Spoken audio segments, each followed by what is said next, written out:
என் இனிய தமிழ் உறவுகளுக்கு வணக்கம். இந்த பதிவதுக்காகனா சென்னை பாடி பிரிட்ஜி மேலே இருந்தே நிற்கிது டிராஃபிக்கு. அதுவும் 2 கடைங்க வந்ததுக்கப்புறம் சூப்பராக இருக்குது. Heavy traffic. கூடிய விரைவில் இந்த bridge Ambattur estate BSNL signal தாண்டி போகணும்னு நினைக்கிறேன். கண்டிப்பாக பிரிட்ஜு கட்டினா தான் இந்த டிராஃபிக் எல்லாம் கண்ட்ரோல் பண்ண முடியும். டி நகர் மாதிரி மாறிடும்னு நினைக்கிறேன் பாடி இன்னும் கூடிய சீக்கிரத்தில். செம்ம ஹெவியாக இருக்குது டிராஃபிக்கு. கீழே பாருங்க,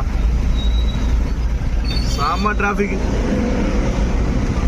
அதுவும் இல்லாமல் கிறிஸ்மஸ்க்கு இன்னும் 4 நாளோ 3 நாளோ தான் இருக்குது. இன்னைக்கு சேர்க்க தேவையில்ல கணக்கில். ஃபெஸ்டிவல் டைமு இந்த மாதிரி இருக்குன்னா நார்மல் டைம்லேயே கொஞ்சம் ஈவினிங் டைமில் அந்த மாதிரி இருக்கும். ஆனால் ஃபெஸ்டிவல்ஸில் சுத்தமாக நகராது. அப்போ இனிமேல் 2 கடை இருக்குதுல்ல. பிரிட்ஜு வரும்னு நினைக்கிறேன் என்னோட கணிப்பு படி. நன்றி.